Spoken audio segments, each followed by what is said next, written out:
요한복음 3장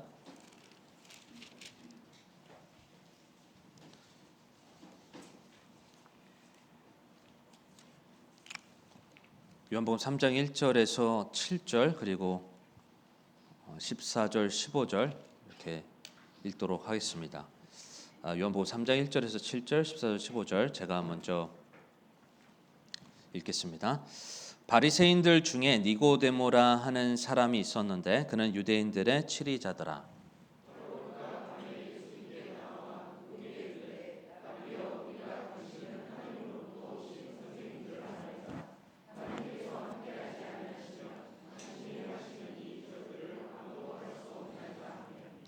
예수님께서 그에게 응답하여 이르시되 진실로 진실로 내가 내게 이르노니 사람이 다시 태어나지 아니하면 하나님의 왕국을 볼 수 없느니라 하시니라.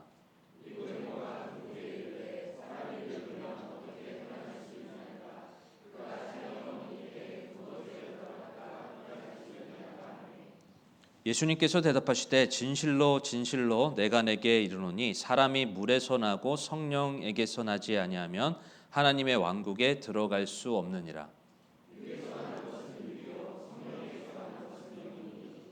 내가 내게 이르기를 너희가 반드시 다시 태어나야 하리라 한 것에 놀라지 말라.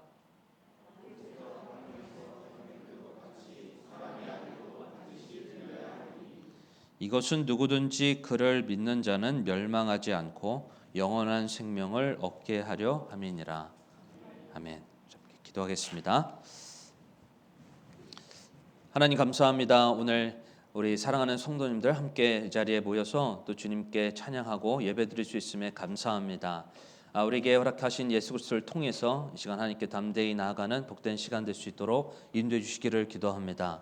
하나님, 이 예배가 온전히 하나님께서 받으시는 예배, 그래서 우리가 온 마음과 힘을 다해 또 생각을 다해 주 하나님을 사랑하는 마음으로 주님께 이 예배가 드려질 수 있도록 주님 도와주시기를 기도합니다.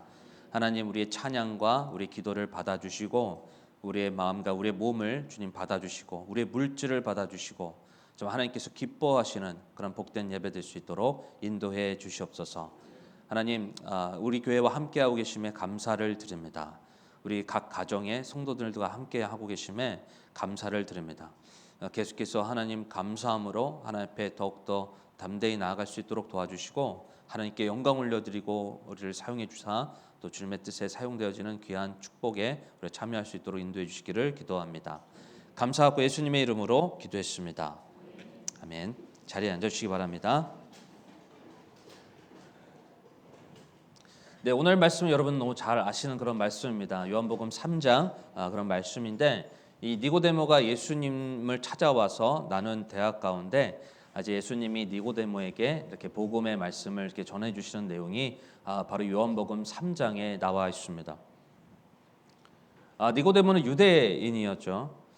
그런 유대교 전통에 따라 참 사회에서 어느 정도 성공한 사람이었습니다. 그래서 부족할 것이 없이 보이는 어떤 그런 여러모로 인정을 받으며 살아가는 사람이 바로 니고데모였습니다. 그래서 바리새인이었고 그런 여러모로 그렇게 성공했던 그의 삶을 우리가 볼 수가 있는데 바로 이 니고데모가 예수님을 밤에 찾아왔던 것을 우리가 볼 수가 있습니다. 바로 유대인이면서 이 바리새인이며 어느 정도 그 유대인 사회에서 성공했던 그가 바로 예수님을 밤에 찾아왔던 이유는 바로 사람들의 시선을 두려워했기 때문에 그랬습니다. 그가 예수님을 찾아왔던 이유는 좀 부족할 것이 없어 보이는 그의 삶에 정말 채워지지 않은 어떤 그런 목마름이 있었기 때문에 그는 이렇게 예수님을 찾아오게 되었던 것을 우리가 볼 수가 있는데요. 미국의 작가 데이비드 포스터라는 사람이 있습니다. 이 사람이 크리스찬은 아닌데 우리의 인생에 찾아오는 그런 목마름에 대해 설명을 한 그런 글이 있어서 한번 여러분 들어보시기 바랍니다. 그는 뭐 어떤 종교를 가지고 있지 않은 그런 사람인데요. 모든 사람은 숭배한다. 여기 모니터 좀 조금 키워주시겠어요? 모든 사람은 숭배한다. 무엇을 숭배할 것인지 선택으로 남을 뿐이다. 모종의 신을 숭배 대상으로 선택하는 확연한 이유는 다른 숭배 대상은 당신을 산채로 삼켜버리기 때문이다. 돈과 재물을 숭배하면 아무리 가져도 만족을 얻지 못한다. 삶의 진정한 의미를 거기서 얻으려 하면 충분히 소유했다는 기분이 들지 않는다. 그게 실상이다. 몸과 미모와 성적 매력을 숭배해보라. 늘 자신이 못생겨 보이고 나이 들어 노화가 표시나기 시작하면 실제로 사랑하는 이들을 통해 땅에 묻히기도 전에 1000만 번을 미리 죽는다. 권력을 숭배하면 결국 자신이 한없이 나약하게 느껴지고 두려워진다. 이 두려움을 몰아내려면 다른 사람을 지배할 권력이 점점 더 많아져야 한다. 똑똑해 보이는 지성을 숭배해보라. 결국 자신이 늘 발각되기 직전에 미련한 사기꾼처럼 느껴진다. 보시다시피 이런 종류의 숭배는 교활해서 그 자체가 악이나 죄는 아니다. 이는 무의식 속에서 설정된 기본값이다. 바로 하나님을 믿지 않는 한 미국의 작가가 이런 글을 썼는데요. 우리가 그는 신앙이 없어도 그의 삶에 있어서 어떤 대상을 의지하고 숭배하게 되었을 때 그것이 참 만족을 주지 못하고 오히려 그것으로 인해 자신의 삶이 얽매이게 되는 것이 있음을 이렇게 말하고 있는 것을 우리는 볼 수가 있습니다. 이처럼 사람이라는 존재는 누구나 숭배하고 누구나 구원받고자 무언가를 의지하고 믿음을 요하는 무언가의 삶에 초점을 둡니다. 그런데 예수님이 아닌 다른 어떤 것도 우리를 자유롭게 하는 것이 아니라 우리에게 진정한 만족을 주지 못한다라는 것입니다. 니고데모는 자신의 삶에서 이렇게 비록 그는 사회적으로 어느 정도 성공한 위치에 있었지만 남부럽지 않은 그런 위치에 살아가고 있었지만요. 채우고 채워도 만족되지 못하는 그런 공허함을 그는 알게 되었고 느끼게 되었고 그래서 그는 밤에 예수님을 찾아가게 되었다라는 것입니다. 예수님은 이 니고데모와의 그런 대화를 통해서 그의 삶에 무엇이 문제인지를 다짜고짜 이렇게 말씀하시는 내용을 보게 되는데 예수님은 딱 니고데모를 보면서 그에게 말씀하신 그 내용은 뭐였냐면 그가 구원을 받지 못한 것을 아시고 그가 반드시 다시 태어나야 함을 그렇게 드러나면서 이렇게 말씀하신 것을 우리가 볼 수가 있습니다. 우리 요한복음 3장 1절에서 3절 말씀을 우리 다시 한번 보겠습니다. 바리새인 중에 니고데모라 하는 사람이 있었는데 그는 유대인들의 치리자더라. 바로 그가 밤에 예수님께 나와 그분께 이르되 랍비여 우리가 당신은 하나님으로부터 오신 선생인 줄 아나이다. 하나님께서 함께하지 아니하시면 당신이 행하시는 이 기적들을 아무도 할 수 없나이다 하매 우리 3절 말씀 같이 한번 읽어볼까요? 같이 읽겠습니다. 시작.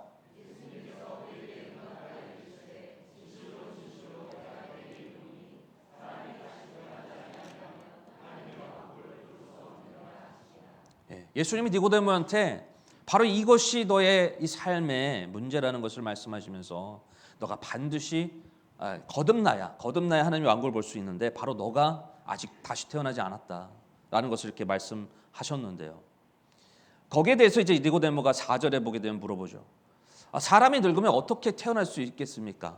어머니의 모태에 들어갔다가 다시 나와야 됩니까? 그렇게 이 다시 태어남에 대한 거듭남에 대한 것을 의미를 제대로 알지 못한 채 바로 니고데모가 이렇게 질문을 하게 됩니다. 이에 대해서 예수님께서 대답하신 것이 바로 5절 말씀인데 바로 사람이 물에서 나고 성령에서 나지 아니하면 하나님의 왕국에 들어갈 수 없다. 바로 사람은 이 물에서 나고 그리고 성령에서 다시 태어나야 한다라는 것을 말씀하면서 바로 성령에서 다시 태어난 자야만 하나님의 왕국에 들어갈 수 있다라는 것을 이렇게 말씀합니다. 사람에서 물에서 난다라는 것은요, 바로 어머니의 양수를 뜻합니다. 바로 이것은 육체적인 태어남을 뜻하는데, 육체적인 탄생을 뜻하는데, 사람은 이렇게 보이는 탄생도 있지만 보이지 않는 영적인 탄생, 바로 성령으로 말미암아 하나님의 자녀로 태어나는 것, 바로 이것이 구원이고 거듭남이라는 것을 바로 예수님이 말씀하신 것입니다. 우리는 세상 속에서 참 완벽을 요구받으며 살아가고 있습니다. 그렇게 살아야 인정받는 삶이고 쓸모있는 삶이라 여겨지기가 참 쉽습니다. 그런데 우리의 가치는 우리의 완벽에서 찾는 것이 아닌 하나님이 우리에게 베풀어 주신 은혜 속에서 우리의 가치를 찾아야 합니다. 우리가 이 세상의 가치관, 세상의 생각, 이 세계관에 여러분 익숙하게 되면 어느새 우리는 우리의 세상의 시선으로 우리 자신을 바라보게 됩니다. 그리고 다른 사람들을 판단하게 됩니다. 그렇게 될 때 우리는 이 자기 만족에 빠지게 되고 이 자기 만족은 교만을 낳게 되고요. 우리 신앙에 참 많은 문제들을 발생하게 합니다. 오늘 이 시간 우리는 구원에 대해서 살펴보게 될 텐데 이 구원에 대해서 우리가 감사를 회복하고 그 가치와 의미를 다시 기억하는 그런 복된 시간이 되기를 바랍니다. 바로 세상의 가치관으로 기준으로 나를 보는 것이 아니라 하나님의 은혜로 내가 받은 그 구원에 대해서 감사하며 그 은혜 안에서 내 자신을 바라보며 그 가치를 회복하는 복된 축복이 있길 바랍니다. 이 시간 또 성령님을 통해서 이 시간 들려주시는 그 음성 가운데 내가 반드시 태어나야 하리라, 바로 예수님께서 니고데모에게 하신 그 말씀을 통해서 다시 한번 우리가 받은 그 구원이 얼마나 크고 놀라운지를 다시 한번 기억하고 또 시 가운데 아직 예수님을 받아들이지 못한 분이 계시다면 정확하게 예수님을 만나는 복된 시간이 되기를 바랍니다. 예수님은 니고데모에게 이 거듭남, 정말 이 하나님의 은혜를 이렇게 소개하면서 어떻게 그가 다시 태어날 수 있는지, 거듭날 수 있는지 이렇게 말씀하신 것을 우리가 볼 수가 있습니다. 그래서 이 요한복음 3장 14절 15절 말씀을 통해서, 그리고 우리가 잘 아는 요한복음 3장 16절 말씀을 통해서요, 우리가 어떻게 구원을 받아야 하는지 하나님께서 말씀해 주신 것을 우리가 볼 수가 있는데요. 우리 요한복음 3장 14절 15절 말씀 우리 같이 함께 읽어보겠습니다. 요한복음 3장 14절 15절 같이 읽어보겠습니다. 시작.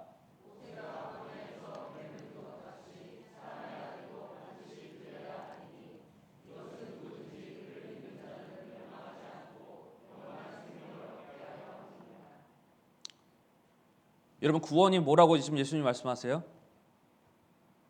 구원은 거듭남입니다. 다시 태어나는 것. 구원을 받기 위해서는 우리는 예수 그리스도의 복음을 받아들여야 되는데 이 복음이 무엇입니까? 바로 예수 그리스도와 관한 모든 말씀이 바로 복음이에요. 성경 우리에게 말씀합니다. 특히 요한복음 3장 14절 15절 이 구절은요, 예수 그리스도만이 죄에 대한 유일한 해결책인 것을 우리에게 말씀해 주는 구절이 바로 이 14절 15절 말씀입니다. 니고데모는요, 자신의 완벽함으로, 자신의 어떤 선한 행위로 자신의 있던 이 죄의 문제를 해결하려고 했습니다. 그런데 여러분, 예수님 외에 다른 것으로 죄의 문제를 해결하는 것, 예수님 외에 다른 것으로 이 구원을 얻으려고 하는 것, 바로 이것이 진짜 죄의 모습인데요. 예수님은 지금 말씀하십니다. 요한복음 3장 14절 모세가 광야에서 뱀을 든 것 같이 사람의 아들도 반드시 들려야 하리라. 여러분, 이 말씀은 어떤 의미냐면 예수 그리스도만이 하나님 아버지께 나아갈 수 있는 길이요 진리요 생명 대신 유일한 길은 다른 길이 아닌 오직 예수 그리스도만이라는 것을 바로 말씀하는 구절입니다. 우리 민수기 21장을 같이 함께 보겠습니다. 바로 이 불뱀의 사건이 나와 있는 구절이 바로 민수기 21장에 나와 있는데요. 민수기 21장 4절에서 9절 말씀을 우리 같이 함께 교독하심으로 읽어보겠습니다.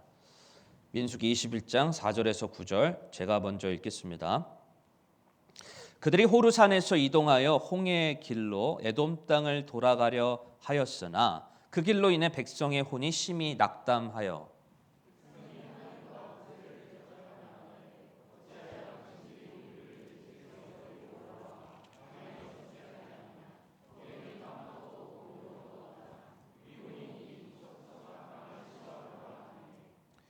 주께서 불뱀들을 백성 가운데로 보내어 백성을 물게 하심으로 이스라엘의 많은 사람이 죽으니라.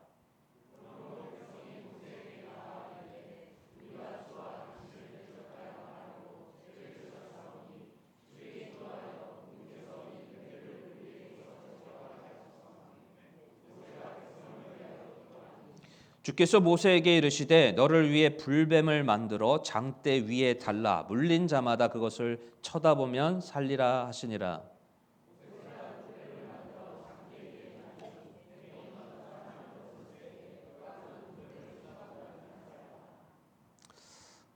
최근에 월드컵이 있었죠.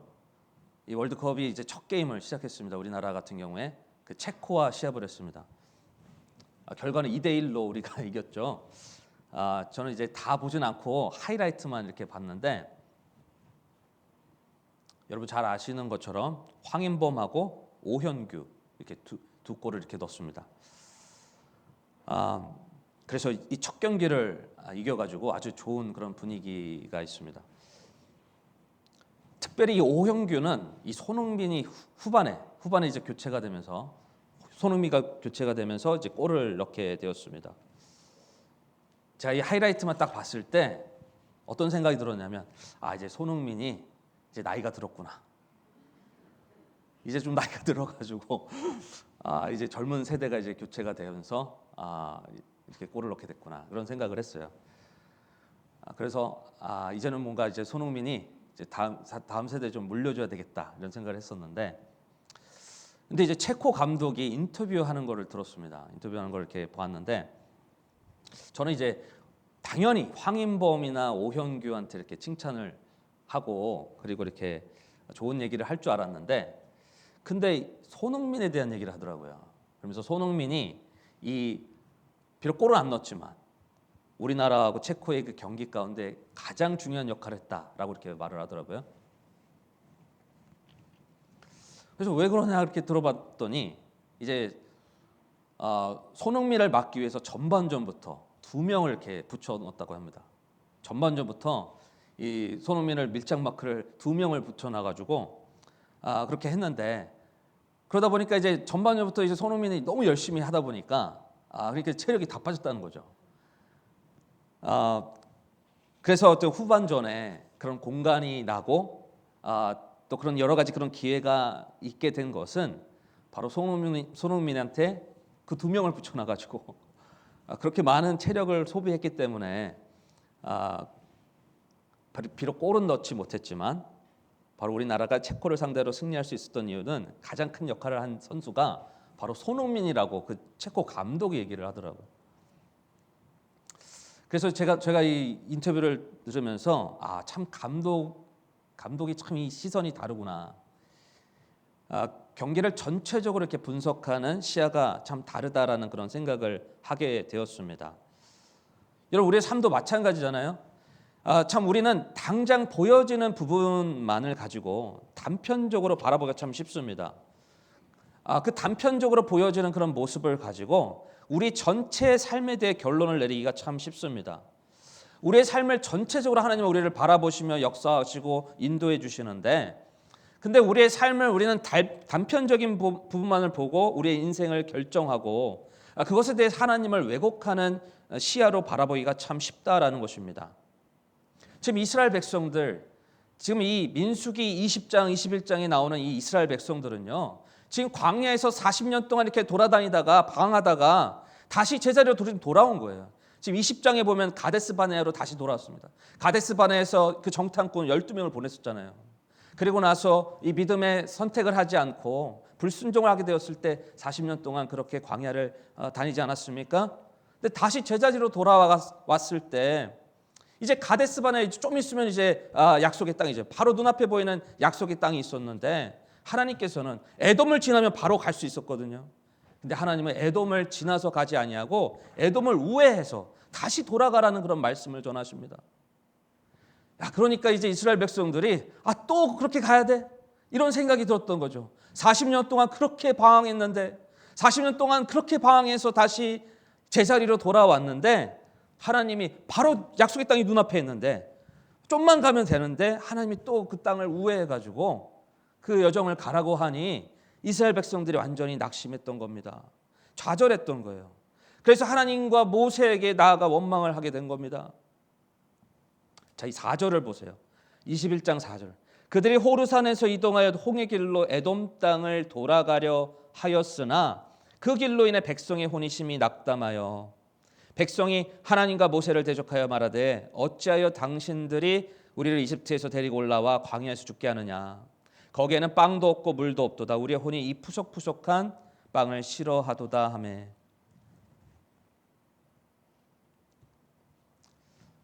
자, 이스라엘 백성들이요, 이해가 안 된 거예요. 납득이 안 된 겁니다. 아니 이제 좀만 가면 되는데 하나님 어떻게 이거를 또 다시 돌아가려고 합니까? 지금 이 땅에서 진짜 똑같은 얘기를 하는 거죠. 40년 전에 했던 말과 지금 똑같습니다.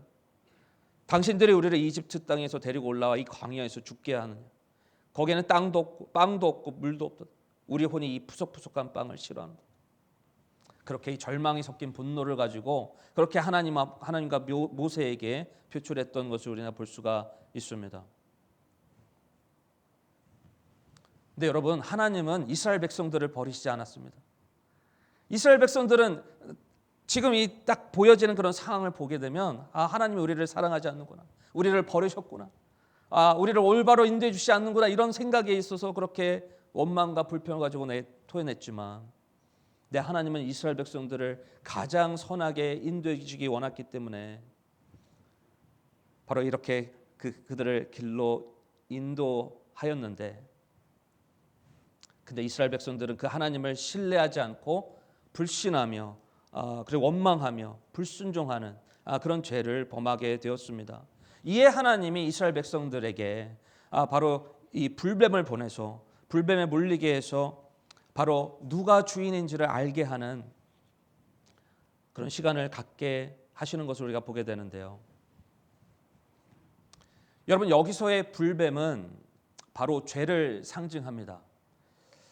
우리 모든 사람이 죄를 지어 바로 하나님 영광에 이르지 못한다고 성경이 말씀하고 있는데 바로 이 불뱀에 이스라엘 백성들이 물려서 죽게 된 것처럼 바로 우리 모든 사람들이 바로 아담을 통해서 모든 사람들이 죄를 범해 하나님 영광에 이르지 못하는 그 죄의 상태, 그거를 우리에게 말씀해 주고 있다라는 것입니다. 여러분, 죄는 반드시 그 대가를 치러야 합니다. 죄는 반드시 그 대가를 치러야 돼요. 죄가 죽기 위해서는 그 값이 반드시 지불되어야 됩니다. 그 값이 지불되는 것이 사망이라는 것을 성경 우리에게 말씀합니다.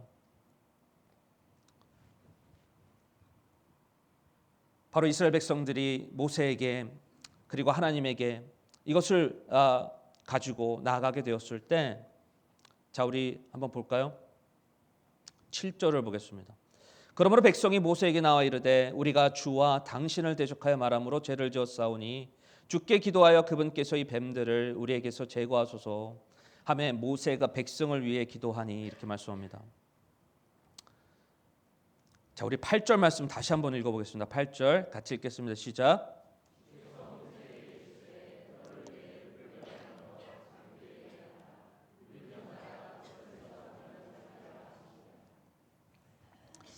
하나님이 이 불뱀을 보내서 이스라엘 백성들이 그 뱀에 물린 사람들이 죽게 하는 그런 심판을 허락하셨는데 그것에 대해서 이스라엘 백성들이 또 하나님 앞에 나아가 기도하게 되었을 때, 모세를 통해 요청하게 되었을 때 하나님은 이스라엘 백성들을 긍휼히 여기사 장대 위에, 모세에게 이 장대 위에 불뱀을 만들어서 그것을 바라보는 자는 살도록 그렇게 은혜를 베풀어 주셨습니다. 그래서 이 모세는 놋뱀을 장대 위에 매달아서 백성들이 그것을 바라보게 하고 그것을 바라보는 자는 살게 되는 그런 은혜를 경험하도록 인도했던 것을 보게 됩니다. 그래서 look and live, 바로 그것을 바라보는 자는, 그것을 쳐다보는 자는 살리라. 그 뱀을 쳐다보면 살더라. 이렇게 역사해 주신 것을 우리가 보게 되는데요. 근데 이 모세가 장대 위에 매달게 된 그 놋뱀은 바로 이 모든 인류를 죄에서 건져내 주신, 그래서 이 모든 인류의 죄를 전가하신, 그래서 희생제물이 되어 주신 예수 그리스도를 의미합니다. 아까 말씀을 드렸잖아요. 불뱀이 죄라고 말씀을 드리지 않았습니까? 그 불뱀을 장대 위에 매달라라는 것은요, 바로 우리의 모든 인류의 죄를 대신 짊어지신, 그래서 모든 죄의 희생물이 되어 주신 그 십자가에 달리신 예수 그리스도를 의미하는 것입니다. 고린도후서 5장 21절을 같이 함께 읽어보겠습니다. 고린도후서 5장 21절.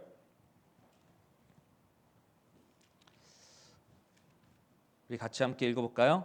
시작. 하나님께서 죄를 알지 못한 그분을 우리를 위하여 죄가 되게 하신 것은 우리가 그분 안에서 하나님의 의가 되게 하려 하심이라. 예수님은 죄를 알지 못하고 죄가 없는 분이시지만 그분이 우리를 위하여 죄가 되셨다. 바로 우리를 위한 죄에 대한 희생물이 되어주셨다라고 이렇게 말씀합니다.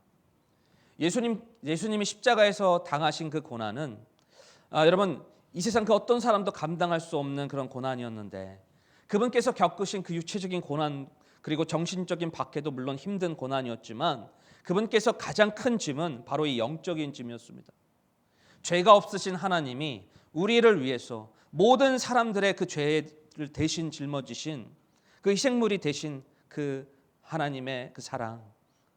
그래서 예수님이 말씀하셨잖아요. 하나님 이 잔을 옮겨달라고 그렇게 말씀하지 않았습니까? 이것이 얼마나 예수님이 짊어지기 힘든 그런 고난이었던 것을 우리가 알 수가 있는데 우리의 죄를 사해 주시기 위해 우리의 모든 죄를 짊어지신 예수님, 장대에 올린 그 불뱀처럼 그 놋뱀처럼 우리의 죄의 희생물이 되어주신 예수님을 믿음으로 바라보게 될 때 Look and live.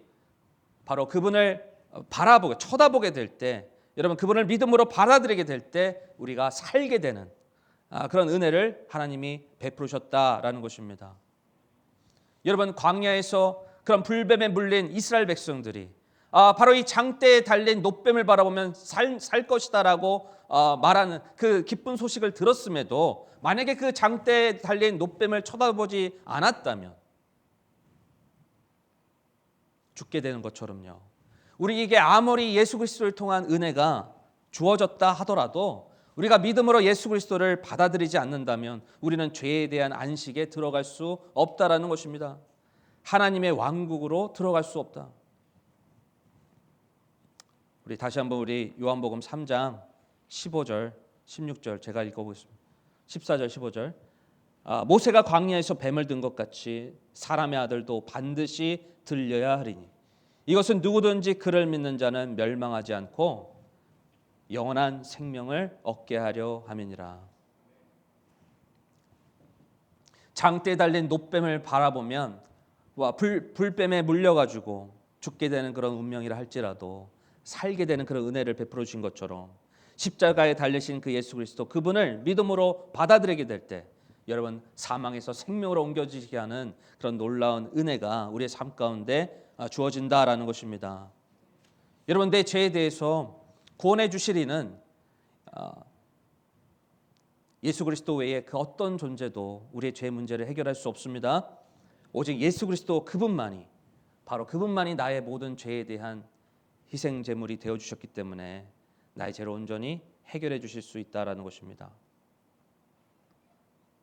그래서 하나님께서 세상을 이처럼 사랑하사 자신의 독생자를 주셨으니 이것은 누구든지 그를 믿는 자는 멸망하지 않고 영존하는 생명을 얻게 하려 하심이라. 여러분 이 시간 나를 무조건적으로 사랑해 주시고 품어 주신 그 하나님의 은혜 그것을 기억하고 감사하는 축복이 있길 바랍니다. 그분을 받아들인 자들, 그 이름을 믿는 자들에게는 하나님의 자녀가 되는 권세를 주셨으니 바로 예수 그리스도를 믿음으로 받아들인 자들, 그분을 주인으로 받아들인 자들에게는 바로 하나님께서 사망에서 생명으로 옮겨지게 하는 영원한 생명을 허락해 주시는 축복을 우리에게 주신다라는 것입니다. 이 시간 혹시 이 구원의 은혜에 대해서 이 복음에 대해서 어느새 이것을 당연하게 여기고 이것을 어느새 너무 익숙해서 그것을 잊어버리고 있는 그 은혜를 잊어버리고 있는 어떤 우리의 모습이 있지 않나요? 이 시간 나의 힘으로 나의 노력으로 절대로 얻을 수 없는 그 하나님의 은혜, 그 크신 은혜. 여러분 우리가 어떻게 여러분 우리의 죄사함의 은혜, 우리가 어떻게 다시 태어나는 그 은혜를 여러분 누릴 수 있겠습니까? 예수 그리스도의 그 죽으심 없이는 그분께서 나의 모든 죄를 대신 전가하신 그 희생과 그 사랑이 없이는 그것이 가능할 수 없음을 우리가 알고 다시 한번 그것을 기억하고 하나님 제가 무엇보다 가장 하나님께 감사하는 것 바로 나를 죄 가운데서 건져내 주신 그 구원의 은혜, 그 구원의 그 사랑으로 인해서 감사합니다. 이 시간 그것에 대해서 그 감사를 회복하고 더 그 은혜를 회복하고 그 은혜 안에 나를 바라보시는 그 가치를 회복하며 계속해서 주님과 함께 동행하는 귀한 축복이 있기를 바랍니다. 불뱀에 물린 자는 바로 장대에 달린 노뱀을 바라볼 때 살게 되었는데 하나님 우리가 어떤 모습으로 살아가고 있는지 우리의 모습을 되돌아보게 합니다. 바로 구원받은 자로서 새 생명을 얻은 자로서 우리가 살아난 자로서 다른 생명들을 다른 영혼들을 또 살리는데 영혼들을 도와서 예수 그리스도께로 인도하는데 우리의 삶이 온전히 드려지고 그 영원한 생명 되신 그 하나님께 영광 올려드리는 그런 복된 삶을 살아가기를 바랍니다. 이 시간 우리 다 같이 일어나도록 하겠습니다.